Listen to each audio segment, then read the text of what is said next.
ओम साई राम। नमस्कार दर्शकों, मैं सुजय खंडेलवाल आज हर थर्सडे की तरह आज भी आया हूँ आपके सामने एक भक्त को लेकर, जिन्हें आप पहले हमारे साथ में कुछ प्रोग्रामों में देख चुके हैं। वो कोलकाता आए थे हमारे साथ में Sai miracles continue book launch के प्रोग्राम में, एंड साई संगम 8 दुबई में भी हमारे साथ में मौजूद थे। मैं इन्हें लगभग 1.5 साल से कम तो नहीं जानता हूं, परंतु बहुत मौके, बहुत तरीके से कोशिश करके भी और हम इनकी शूट नहीं कर पाए, और आज यहाँ शिरडी में इनके घर में इनके बाबा के सामने और ये हम शूट कर रहे हैं। तो चलिए हम स्वागत करेंगे विजय कोटे पाटिल जी का। ओम साई राम विजय जी। ओम साई राम। नमस्ते सुजय जी, आपको भी बहुत बहुत बहुत ओम साई राम। मैं विजय जी के बारे में थोड़ा सा आपको बता दूं। विजय जी जिन्होंने अपने जीवन की शुरुआत करी एक होटल के होटल में काम करके, उसके बाद केबल ऑपरेटर के हिसाब से काम किया।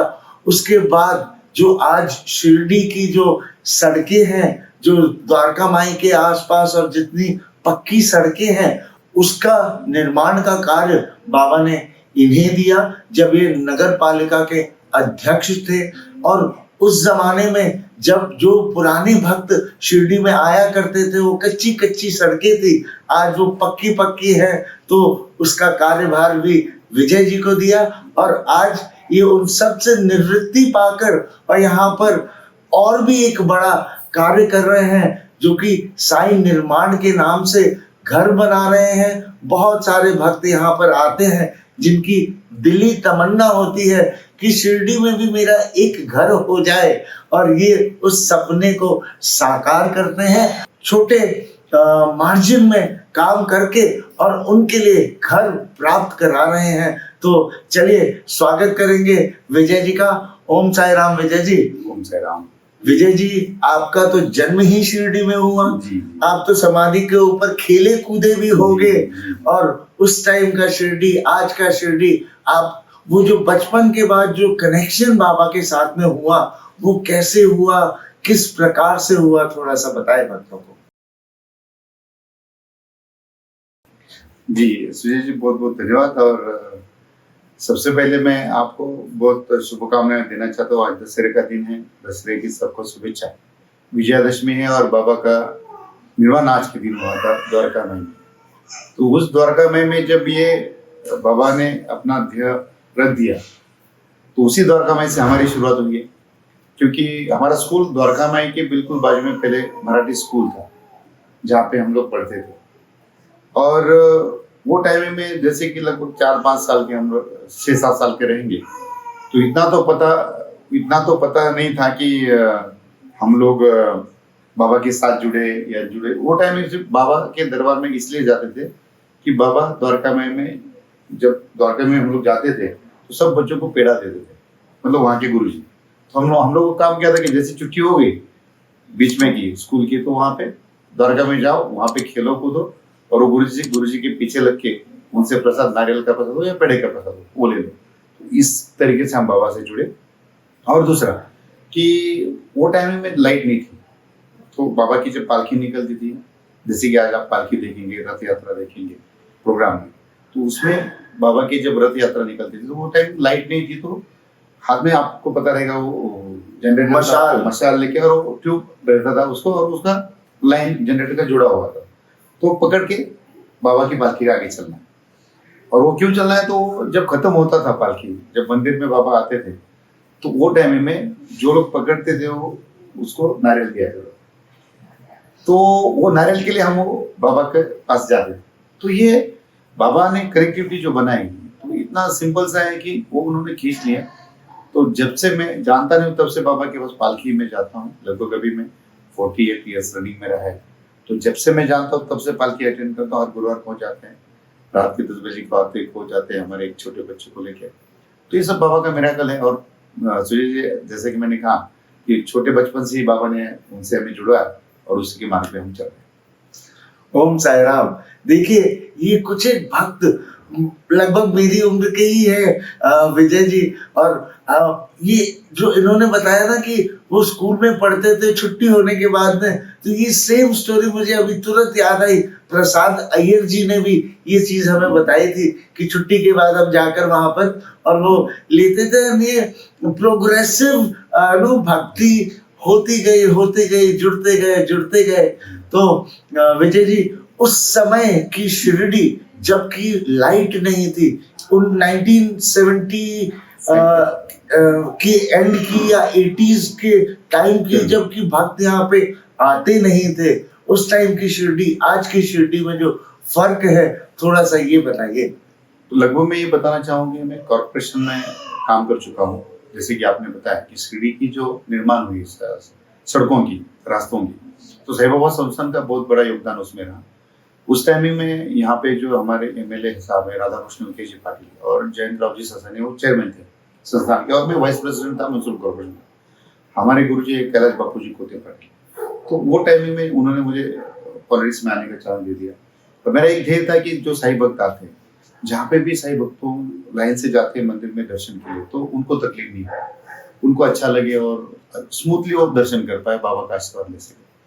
तो जो भी थोड़ा सा इतने अच्छे रास्ते नहीं थे वो टाइम में, तो उसी समय में हमने आंदोलन किया संस्थान के सामने या रोड्स के लिए, क्योंकि ये जो पैसा बाबा का है, तो वो पैसा बहुत संस्थान के पास में है, लेकिन वो कुछ कारणों की वजह से वो खर्चा नहीं कर पा रहे।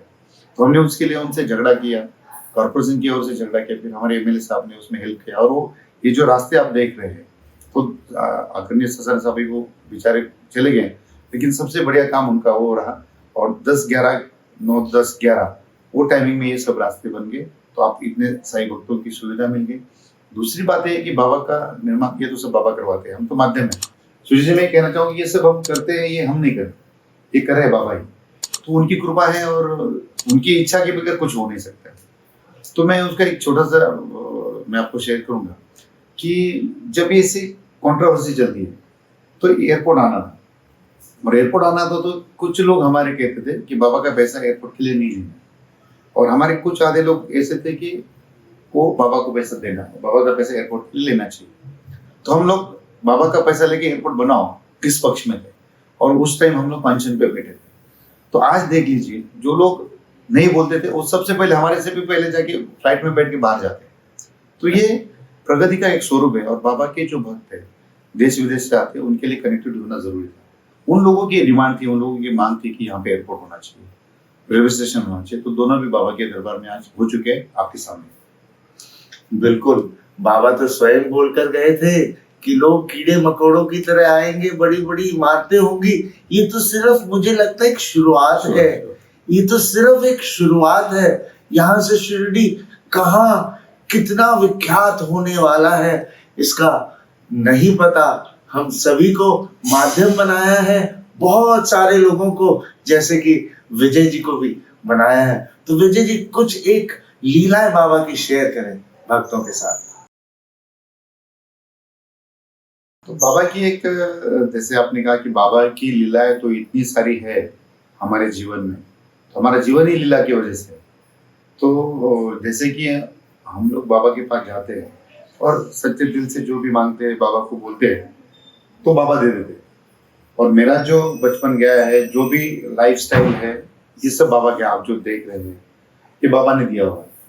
एक साईं निर्माण ग्रुप करके हमारा, मैंने 40-50 लोगों के साथ में जुड़ के, मेरे कॉलेज के फ्रेंड थे, तो एक सबको मिला के हमने बिजनेस शुरू किया रियल एस्टेट का। उसमें से जैसे कि आपको घर बनाते हैं, और इन सब काम करते समय हम लोग क्या करते हैं ना, उसमें से 11% अमाउंट जो है, 11% प्रॉफिट के, तो वो सत्संग में लगाते, बाबा के काम में लगाते। जैसे कि साई चरित्र पारायण हो, साईं बाबा के साई चरित्र पारायण, अब तक मैं आपको बताऊं कि हमारे ग्रुप के माध्यम से मुझे बहुत खुशी होती है कि बाबा का प्रसार और प्रचार करने में 1700 गाँव, वहां तक बाबा का साई चरित्र पारायण हो, और 5 लाख साई भक्तों ने पारायण। तो ये सब बाबा करवाते हैं, और उसकी माध्यम से लास्ट 15 ईयर्स हर एक गांव में हमारा जाना हुआ। तो आज 365 डेज है, 365 दिनों में ऐसा एक भी दिन नहीं कि बाबा का पारायण कहीं ना कहीं कौन से गांव में चल रहा है। और शिरडी में सबसे बड़ा पारायण होता है श्रावण मास में, और श्रावण मास लगभग 10,000 लोग पारायण में बैठते हैं, जेंट्स और लेडीज मिला के। और एक संकल्प हमने बाबा के दरबार में किया था कि 12 जोशी करके, आपको पता नहीं, मंदिर के मुख्य पुजारी थे। श्रावण मास में भगवान शिव जी का आशीर्वाद लेने के लिए सब जाते थे और बाबा को भी शिव जी का रूप बताते, दत्त का रूप बताते थे। तो वो एक संकल्प बनाई कि उन्होंने कहा कि चलो हम जहाँ पे दासगनु महाराज ने साईं बाबा की स्तवन मंजरी आप पढ़ते हैं हर रोज, वो स्तवन मंजरी लिखी, तो माहेश्वर करके ओंकारेश्वर के नजदीक में। तो माहेश्वर जो है नर्मदा नदी का किनारा है और वहां पे अहिल्याबाई होलकर का राज्य था। तो वो नर्मदा किनारा जो है इतना सुंदर है और वहां पे ये दासगनु जो महाराज है वहां पे गए और उन्होंने वो स्तवन मंजरी का वहां पे लिखान किया। तो उसका एक अनुभव मैं आपको शेयर करूंगा। पहली यात्रा हमारी वहां पे निकली और लगभग श्रावण मास में यहाँ पे बारिश होती है, आपको भी पता है। तो हम लोग श्रावण मास में बाबा की पालकी लेके वहां पे लेके गए, लगभग 1,000-1,200 लोग थे फर्स्ट ईयर। तो वहां पे जाने के बाद में दासगनु महाराज ने जिस पत्थर पे बैठ के वो लिखी थी स्तवन मंजरी, तो वहां पे गए, बाबा का तस्वीर हमने वहां पे रखा और वहां पे रखने के बाद में पठन के लिए सब लोग किनारे के घाट पे बैठ गए और बारिश आना शुरू हुई। और वहां पे ना जैसे दिया जल रहा है, वहां पे भी एक दिया जल रहा है बाबा के फोटो के सामने और स्तवन मंजरी का पठन शुरू हो गया। गुरुजी ने बोला इसके लिए अभी जो दिया जल रहा है वो तो बुझ जाए, तो उसके लिए कुछ करते हैं। तो गुरुजी ने बोला कुछ नहीं करो, आप चुपचाप बैठो, आप पढ़ते रहो, बाबा की लीला है, वो चलाएंगे, नहीं तो उनका जो मर्जी। बहुत अच्छी बारिश हो रही थी, लगभग सब लोग, हम लोग गीले हो गए थे पढ़ते पढ़ते, क्योंकि 15 मिनट लगता है वो पढ़ने में। तो 15 मिनट में हम सब लोग गीले हो गए, सब कपड़े गीले हो गए पूरा। लेकिन वो बाबा का आशीर्वाद देखिए, उस बाबा के तस्वीर के सामने जो दिया जल रहा था वो बुझा नहीं। तो सब लोगों का आश्चर्य हुआ कि कैसे हो गया। तो मेरे अभी भी रूह पे आ जाता है कि ये जो मिराकल्स है बाबा का, कि वो अलग है, एक अद्भुत है। मतलब उसके बारे में आप कभी भी जज नहीं कर सकते। जो हम जहाँ पे हमारी जो मेमोरी होती है खत्म हो जाती है, वहां से बाबा का नाम शुरू होता है। अध्यात्म जो है, जहाँ पे आध्यात्मिक वर्क होता है और जिस दिन साइंस खत्म होता है तो बाबा का काम शुरू होता है। तो ये सब अनुभव है। बोलो श्री सच्चिदानंद सद्गुरु साईनाथ महाराज की जय। कौन नहीं जानता भक्तों कि बाबा की वो सच्चरिता में लीला कि कैसे पानी से दिए जलाए थे और यहाँ पानी में दिए जला दिए। ये देखिए इनके रोंगटे खड़े हो गए। ये लीलाएं तो असंख्य है, असंख्य है। और जो विश्वास करे तो बाबा है और जो तर्क करे तो बाबा नहीं है, क्योंकि विश्वास और तर्क रेल की दो ऐसी पटरियां हैं जो कभी मिल नहीं सकती। तो आप तर्क करते जाइए कि ये कोइंसिडेंस हो गया, ये इस वजह से हो गया, ये। बट जो भक्त होते हैं ना, उन्हें प्रतीत होता है हर पल हर दिन लीला के माध्यम से वो कृपा महसूस होती है। और जितनी कृपा हम महसूस करते हैं उतना ही हम ग्रो करते हैं। तो विजय जी स्कूल चलाते हैं यहाँ पर, उसके बारे में मैं बोलना भूल गया। विजय जी प्लीज कुछ उसके बारे में भी बताएं। जी, एक एक्टिविटीज है बाबा ने जो हमसे शुरू की है। तो मैं लगभग, मैंने जैसे बताया कि मैं कॉर्पोरेशन में काम कर रहा था, मैं संस्थान के साथ में मेरा हमेशा झगड़ा होता है।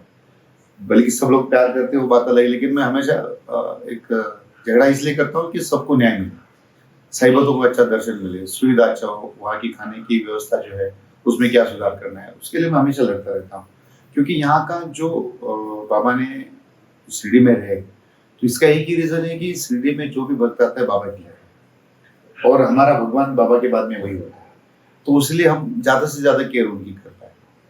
तो एक हो गया। दूसरा पार्ट है कि यहाँ पे जितने भी लोग हैं संस्थान में कर्मचारी हैं, दूसरा जितने भी होटल्स बने, तो हर इंडिया के आजू बाजू के, मतलब हर इंडिया से, हर एक स्टेट से यहाँ पे लोग काम किए जाते हैं।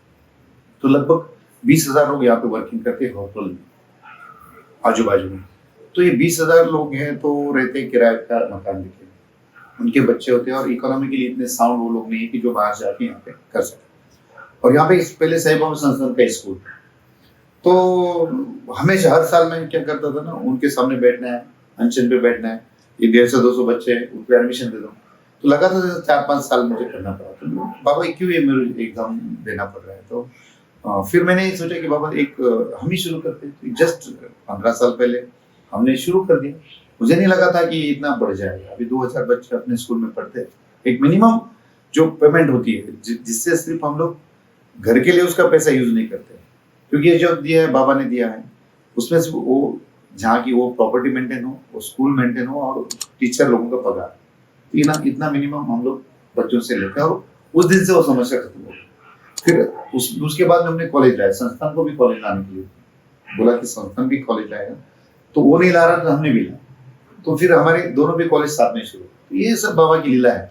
लेकिन इससे पहले शिक्षा के लिए हमें 20 किलोमीटर दूर जाना पड़ता, तो हमारे बहुत सारे बच्चे पढ़ नहीं पाते थे, बच्चे पढ़ नहीं पाते थे, क्योंकि यहाँ से 20 किलोमीटर जाना है तो बस से जाना है, ट्रेन से ये हो। तो फिर हमने ही यहाँ पे वो शुरू कर दिया, मतलब हमने इन द सेंस बाबा ने शुरू किया और बहुत खुशी से। देखिए बाबा किस प्रकार से कैसे कैसे लोगों को चुनते हैं, तो बाबा इनके ऊपर में कृपा बरसाते रहे। एंड बस इसके साथ ही वक्त काफी हो चुका है इस वीडियो का, तो विजय जी से मैं अनुरोध करूंगा कि बाबा से जो उन्होंने सीखा अपने पूरे जीवन काल में उसमें से कुछ भक्तों को भी बताएं।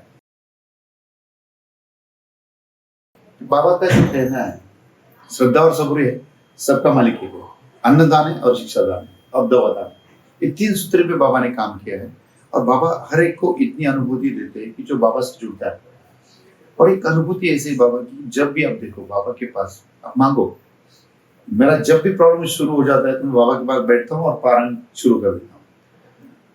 अगर पारायण खत्म होने तक आपका प्रॉब्लम नहीं सॉल्व होता, आप कभी भी मुझे आगे बोलो, ये श्योर मैं 100% डंके के साथ कह रहा हूँ कि सही चरित्र जो बाबा का पारायण है, आपका कौन सा भी मुश्किल से मुश्किल हल होने दो, प्रॉब्लम्स होने दो, वो 41 डेज के अंदर 53 डेज का पारायण होता है, 53 डेज में आप कंप्लीट करो। अगर वो कंप्लीट नहीं होता आप मुझे पूछिए या कोई भी साइड हो, क्योंकि इसका रीजन है कि हम जो अनुभव शेयर करते हैं हर एक चीज बाबा ने दी और वो तब तक बराबर अपना काम शुरू कर देते हैं और जिस मुसीबत में आप उससे बाहर लेके जाते हैं। यही सबसे बड़ा बाबा का मेरा गल्प। और द्वारका में ही चावड़ी समाधि मंदिर, ये तो अद्भुत है। बाबा आपसे बात करते हैं, आप जब भी जाओ तो इंट्रोडक्शन बाबा करते हैं। आप गए तो कभी भी देखो कौन से भी आदमी, बाबा का स्वरूप अलग होता है। और जिस दिन बाबा गुस्से में रहेंगे समझ के चलना कि आज कुछ बोलने का नहीं है। ओम साई राम, ओम साई राम, ओम साई राम। ये जो इन्होंने कहा ना कि हर बार जब हम देखते हैं तो बाबा का स्वरूप अलग दिखता है, मतलब वो वेशभूषा की बात नहीं, उनके फेशियल एक्सप्रेशन की बात अभी विजय जी ने कही। हम तो आते हैं 2 दिन 4 दिन 6 दिन आकर रहकर चले जाते हैं, ये तो रोज जाते हैं, दिन में कई बार 2-2 4-4 बार भी जाते हैं। तो इन्होंने जो बाबा की अलग अलग स्वरूप देखे हैं वो कुछ और ही है। और इसके पीछे मुझे वो 2 लाइन याद आ गई कि जाकी रही भावना जैसी, तिन देखी प्रभु मूरत तैसी। तो जिस भाव से भी हम हमारे प्रभु साईनाथ को देखते हैं ना, वैसे ही हमें उनकी अनुभूति होती है। और वो जो सच्चरिता का इन्होंने दावे के साथ कहा कि आपका हल हो जाएगा, ये मैं भी आप सभी भक्तों को कहता हूँ कि ये दावे के साथ कि सच्चरिता का कोई भी पन्ना खोल लीजिए, आपको आपके आंसर्स मिल जाएंगे और आपकी असुविधा खत्म हो जाएगी। तो मैं आप सभी भक्तों को ये विजय जी को यहाँ पर धन्यवाद देना चाहता हूँ, क्योंकि यहाँ पर साईं वाणी एक लाइब्रेरी की ओपनिंग हो रही है। उसके पीछे विजय जी का बहुत बड़ा हाथ है। सारा कंस्ट्रक्शन का A to Z काम जो है वो इन्होंने ही संभाल रखा है। तो साई संगम 9 का प्रोग्राम होने वाला है 20 से 22 नवंबर में शिरडी में। तो अगर आप यहाँ पर उस समय हो या जुड़ना चाहें तो जरूर आइएगा और आनंद लीजिएगा इस साई मिलन का, साई संगम का, जिसमें कि ग्लोबल महापारायण, साई मित्र टीम और बाबा ने मुझे भी इस कार्य के लिए चुना है। तो साई संगम को आज एक स्थान देने वाले ही हमारे विजय भाव हैं, उनको बहुत बहुत शत शत नमन और धन्यवाद। ओम साई राम, नमस्ते, ओम साई।